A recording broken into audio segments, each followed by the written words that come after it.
When she stepped into the snow outside the Kremlin, the American officer thought she was just another face in Moscow. Elegant, mysterious, almost unreal.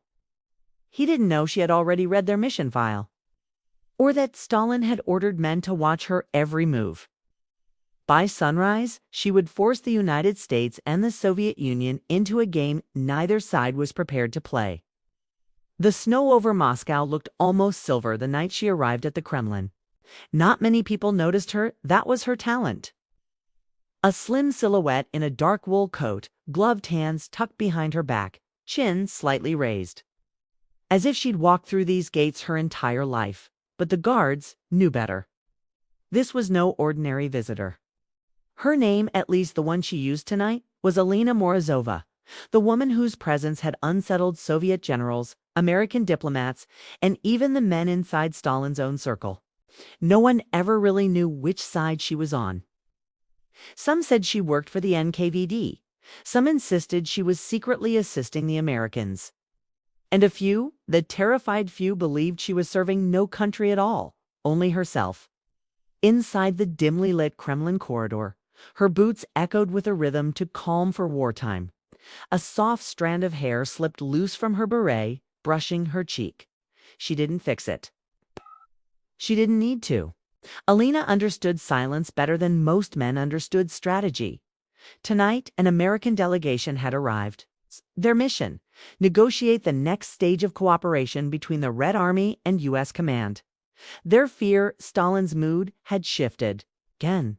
But Alina, she simply watched. She stood near the frost-covered window as the Americans entered the chamber, coats dusted with snow, faces tense but curious.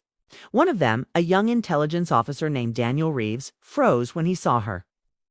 Not because she was beautiful, though she was, in a sharp, unsettling way, but because something in her eyes suggested she already knew their mission.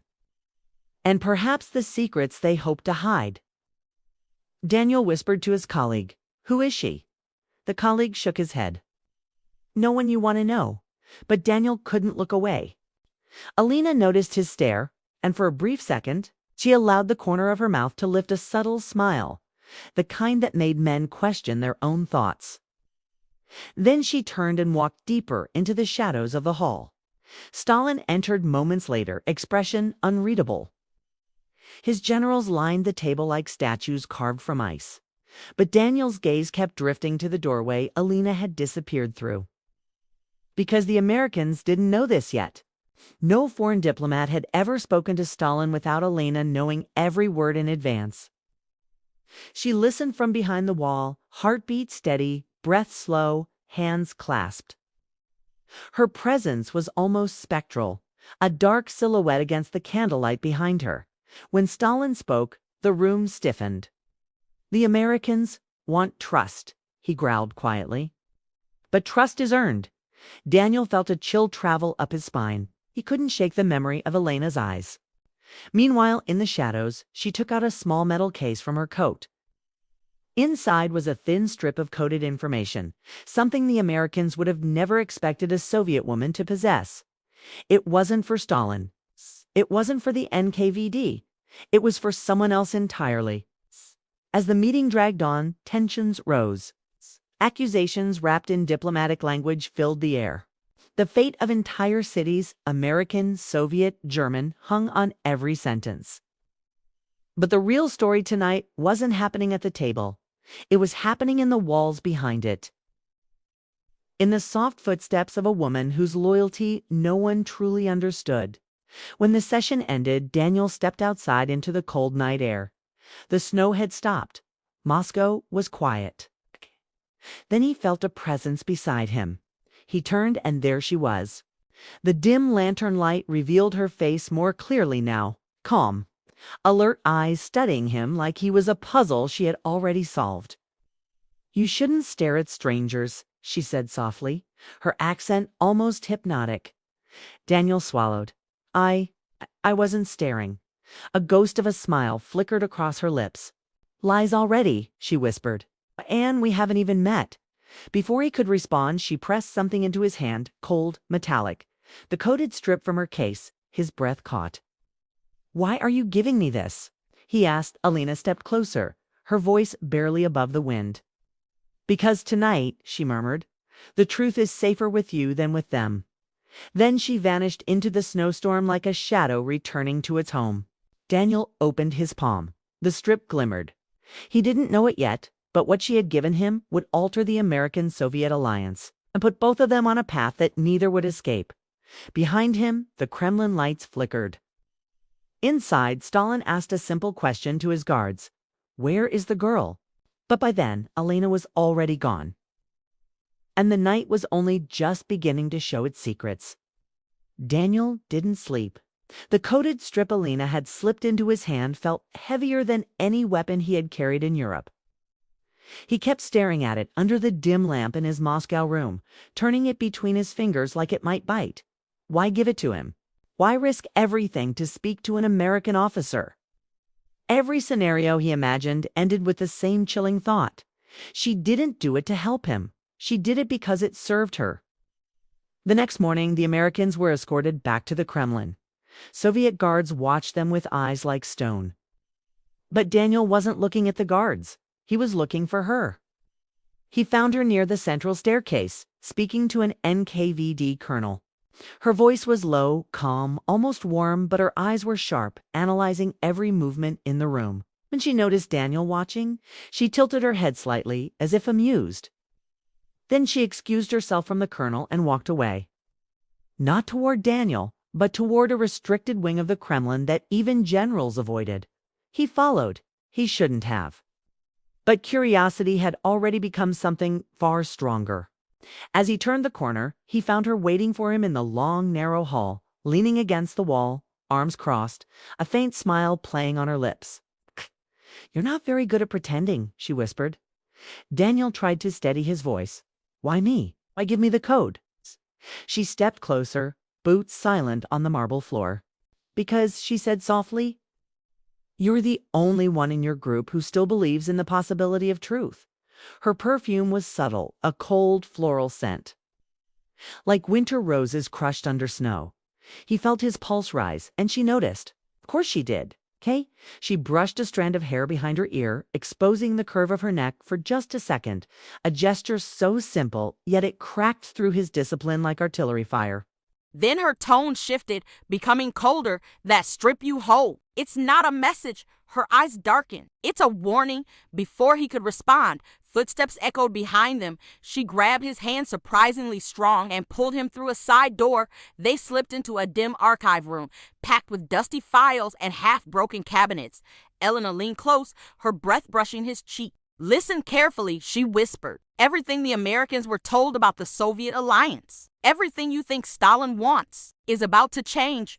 Daniel frowned. "What do you mean?" Elena opened a metal box on the table. Inside were documents stamped with the NKVD seal red, severe and terrifying. "These," she murmured, "are orders. New ones. Dangerous ones." Daniel reached for the papers, but she placed her hand on his wrist, warm, firm. "Touch nothing," she whispered. "Not yet." Her eyes held something between danger and invitation, a strange mix that pulled him toward her even as every survival instinct screamed to run.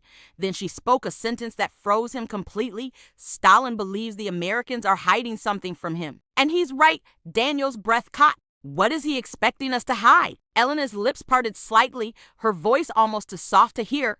"A betrayal," she said, "one that will break your alliance in half." Before Daniel could ask more, the door slammed open. Soviet officers flooded the room, boots thundering on the floor. Elena reacted instantly, her eyes flashed with cold precision. She stepped in front of Daniel, blocking their view. "What are you doing here?" the lead officer barked. Elena didn't flinch. "Investigating irregularities in the American files," she said, voice firm, elegant, authoritative. Her confidence alone made the officers hesitate. The officer looked between them, suspicion rising like smoke. Daniel kept still, heart pounding. Elena's hand slid subtly to Daniel's, squeezing once a silent command. "Don't speak. Don't react." After a long, tense moment, the officer finally nodded. "Fine. Continue your work." The Soviets left, the door closed, silence returned. Elena exhaled slowly, but her eyes were darker now. "You see?" she murmured. "You're in the game now, whether you wanted it or not." Daniel stared at her at the calmness, the danger, the strange pull she seemed to radiate effortlessly. "Tell me the truth," he whispered. "Who do you really work for?" Elena stepped closer, her face inches from his, her voice a whisper dripping with something far more dangerous than seduction. "For the winning side," she said, "and the war has not yet decided which side that is." She walked away, leaving him alone with a new reality. He didn't know if she was protecting him or using him, and the worst part, he wasn't sure which one terrified him more. Snow hammered Moscow like the sky was collapsing.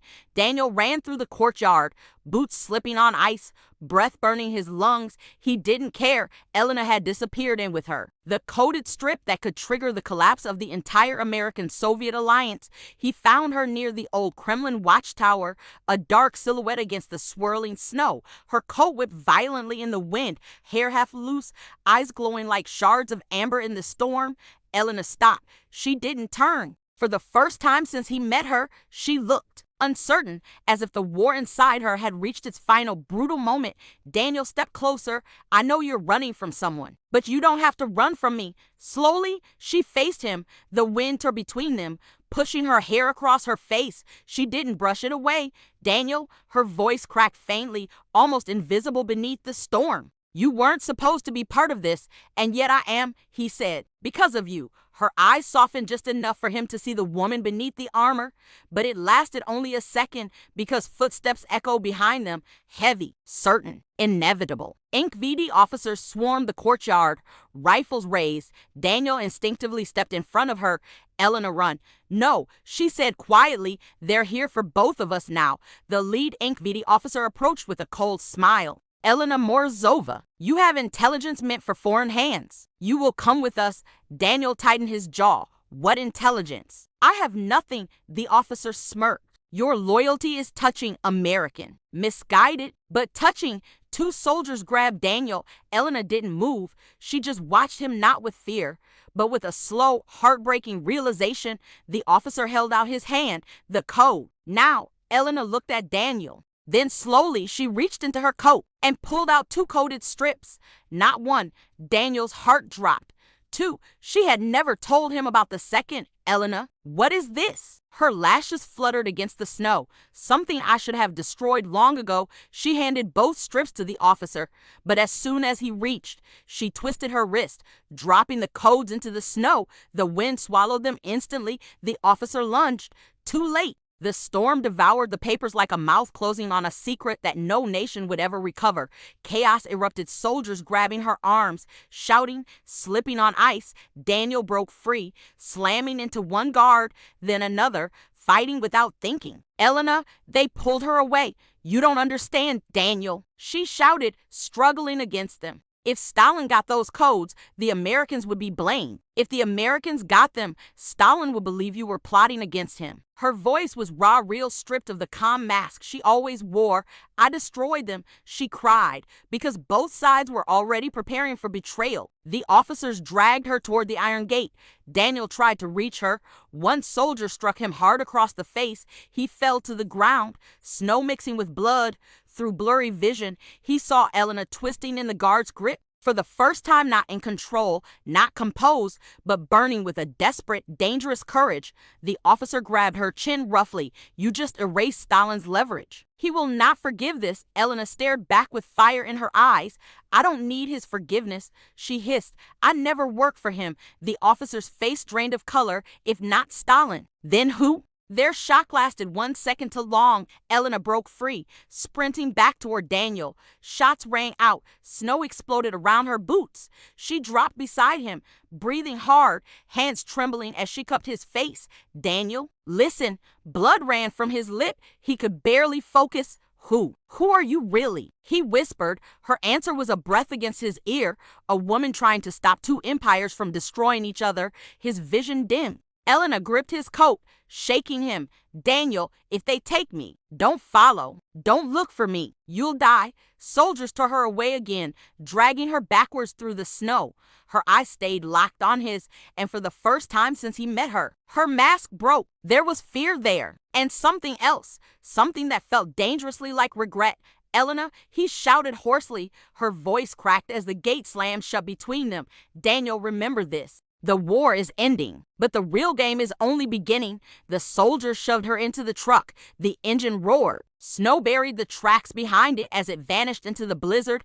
Daniel lay in the courtyard, shaking, breath fading, still staring at the path she disappeared into. He would never see her again, but the world she had just altered would feel her shadow for decades. She wasn't a spy. She wasn't a traitor. She wasn't American or Soviet. She was the woman both nations feared because she chose her own side, and history would never admit it. But sometimes the course of a war is changed not by armies or generals, but by a single woman walking alone through the snow with secrets no country was worthy to hold.